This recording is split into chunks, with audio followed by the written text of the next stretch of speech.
നിങ്ങളുടെ മുഖത്ത് ഇതുപോലെ കറുത്ത പാടുകളുണ്ടോ? ഇതാണ് മെലാസ്മ അല്ലെങ്കിൽ കരിമംഗലം. സാധാരണയായി കവിളിലും മൂക്കിലും താടിയുടെ ഭാഗത്തുമാണ് കരിമംഗലം കാണപ്പെടുന്നത്. മോസ്റ്റ് കോമൺലി കോസസ് ആണ് ഒരുപാട് സൂര്യപ്രകാശം ഏൽക്കുന്നത്, അതുപോലെ പ്രഗ്നൻസിയിൽ ആർത്തവ വിരാമ സമയത്ത്, അതായത് ഹോർമോണൽ ചേഞ്ചസ് കാരണവും മെലാസ്മ വരാം. ചില ഡ്രഗ്സ് എടുത്താൽ, അതായത് ഓറൽ കോൺട്രസെപ്റ്റീവ് പിൽസ് അല്ലെങ്കിൽ ആന്റി മലേറിയൽ ഡ്രഗ്സ് ഒക്കെ എടുക്കുമ്പോഴും ചിലരിൽ മെലാസ്മ വരാറുണ്ട്. ഓൾസോ ജനറ്റിക് കോസസ് ആണ് ഒരു ഏറ്റവും ഇമ്പോർട്ടൻ്റ് ആയിട്ടുള്ള കോസ്. ഇതിന്റെ ട്രീറ്റ്മെന്റ് എന്ന് പറഞ്ഞാൽ using a broad spectrum sunscreen, daily regular use of sunscreen വളരെ ഇമ്പോർട്ടൻ്റ് ആണ്.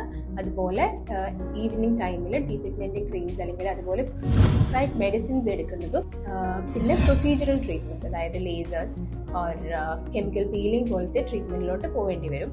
U want to know more, do consult your dermatologist.